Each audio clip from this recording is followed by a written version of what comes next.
Hey everybody, this is Eddie Ember coming at you with another episode of You Don't Know Jack. Before we jump into this episode, I have a funny story to tell you. I was all ready to tape a few episodes of You Don't Know Jack, so I taped them episodes, and then when I went to go pack up my recording materials, my microphone was unplugged during the entire thing. Yeah. So these are going to be silent episodes. Enjoy. I know some people will take that as a God bless, but enjoy.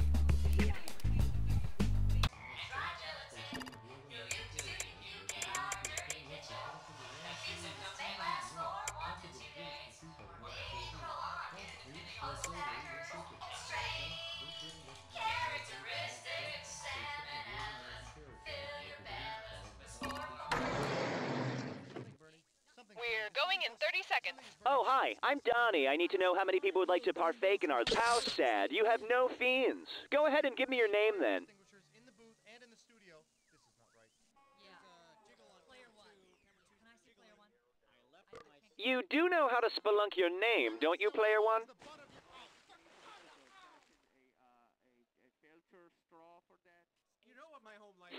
Perhaps I should take Clover. I'm gonna call you Pat. But it will be spelled like Gunchbutt.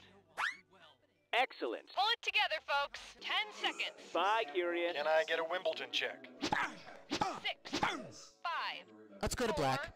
3. Taste the memory. Cookie Masterson here. Something wrong with the teleprompter, but squiggity boo schnars.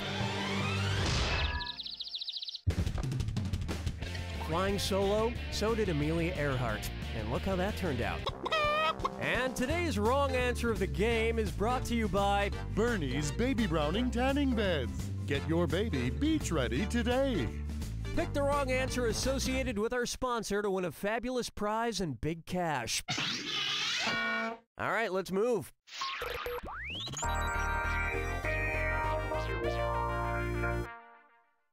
To get started, that is some handsome debt.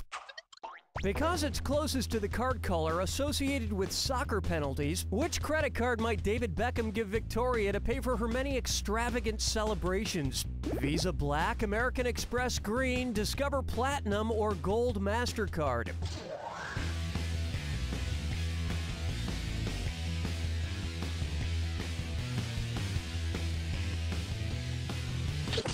The Gold MasterCard would be closest to a yellow card, a penalty card which FIFA rules state a player shall be given for displays of extravagant celebrations, such as removing one's shirt after a goal. And Victoria's shopping sprees are all being caught on film for an exciting new documentary, Spend It Like Beckham. May I introduce baking a cake with his bare hands. How cool is Bear Grylls, that dude from Man vs. Wild? Surviving harsh elements with only a plastic comb? Awesome! Suppose Bear Grylls baked a layer cake to celebrate his return from the Amazon. If the 4 layers of the cake represented the 4 layers of the rainforest, which part would be the top layer? The fudgy forest floor layer? The fruity understory layer? The caramely emergent layer? Or the chocolatey canopy layer?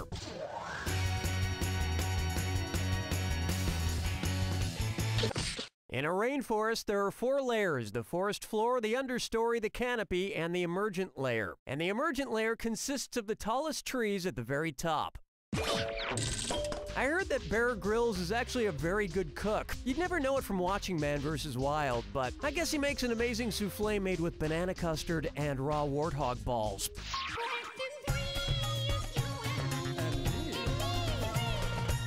I call this one emotions.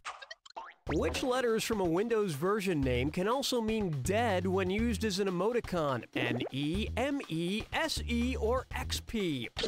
XP in emoticon language can mean dead. The X is for the X'd out eyes of the dead person, and the P is the dead person's tongue sticking out. Which makes sense. I mean, most dead people, just before they die, go...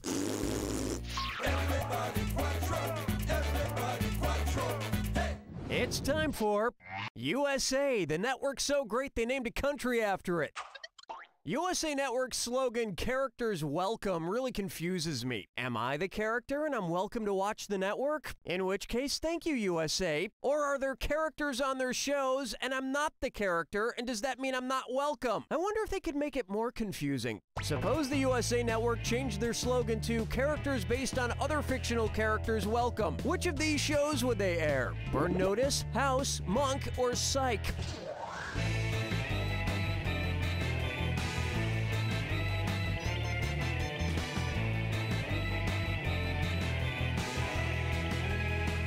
That's right.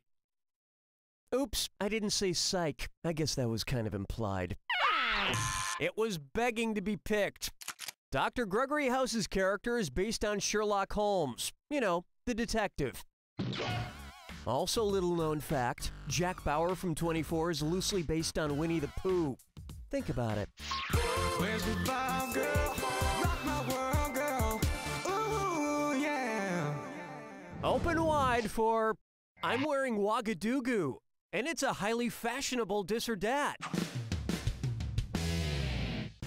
I'm gonna read off 7 names, and for each one, tell me if it's a world capital city or a fashion designer. Where or where, if you will. If it's a world capital, press 1. If it's a fashion designer, press the number 2. Each one right gets you $300, enough to buy half a pair of Prada sunglasses. Each one wrong costs you $300. And don't forget to watch the clock. Cool, let's do it. Pretoria, Burberry, Ungaro, Montevideo, Dakar, Hermes, Demoulameister. Close, but the devil's in the details. Wearing Prada, of course. And most of those designers' clothes are, of course, made in the capital city of China. That's the end of a thrilling first round. And you've got a decent score there. Don't screw it up. Keep in mind, all the prizes are doubled in round 2. Okay, let's see what's next.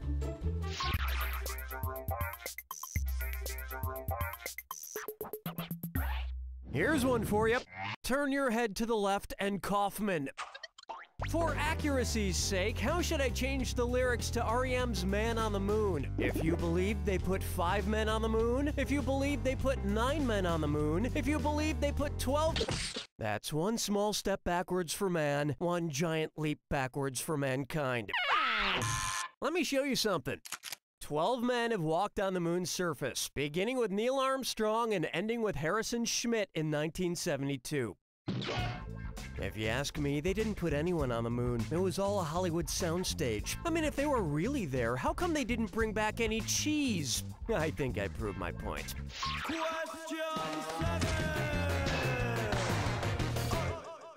And on its way, I just stepped in something ugly. Suppose you're wearing a stylish pair of UGG boots. If every time you take a step, the boots let out an UGG sound, what would that be an example of? A malapropism, an oxymoron? Onomatopoeia is a word that imitates the sound it represents, like UGG. But if your Uggs really are making noise every time you step, you might want to double check and make sure you're not wearing actual lambs. Plucking chickens picking out a mate. Guess I'll marry 8. How about the government is such a dreamboat? Which of these famous brothers would effectively be able to rule a tetrarchic government? The Baldwin brothers, the Blues brothers, the Bacon brothers, or the Jonas brothers?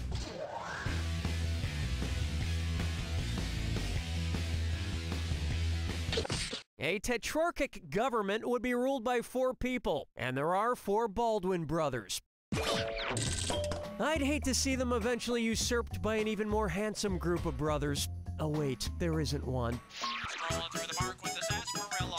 For me, if I know. Up next, I am looking for someone who accepts who I am.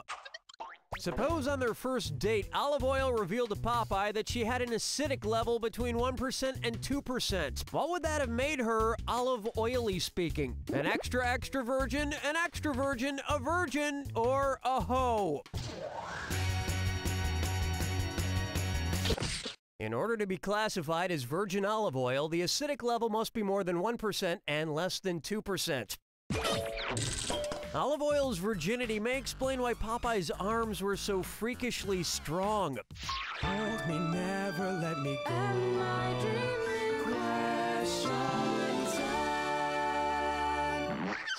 Here's a good one. E-I-E-I-ow! Which farm animal actually has the balls to rule the barnyard? A capon, a gelding, a ram, or a steer? Nope, a steer is a young ox or cattle who's, lost his marbles. Oh, honestly. The ram's the only farm animal here who's not castrated, so the ram's got it in the bag. Or got them in the bag. And if you think about it, rams do look kinda horny.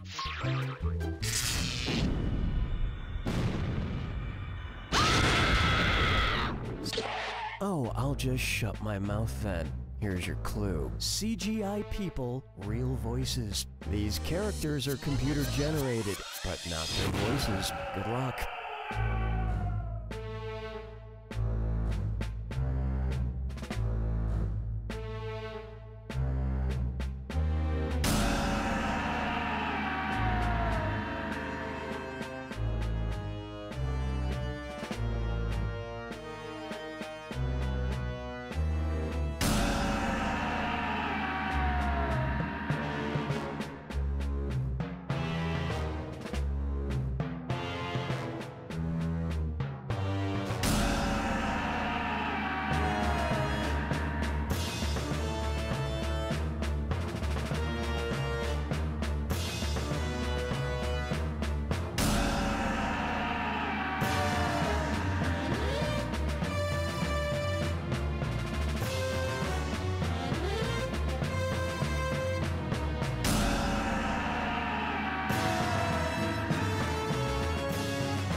That's all she wrote!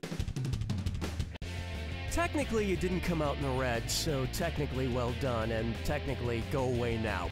You don't know Jack! Nice one, folks. Okay, Danny, let us know what we're doing. All right, give me the hey sign if you're interested in more playage. Bye! Come on down to Buster's Bait Shop, where you grub and trawlers, one-stop bobbers, hooks and poles, and nets and line. So if you're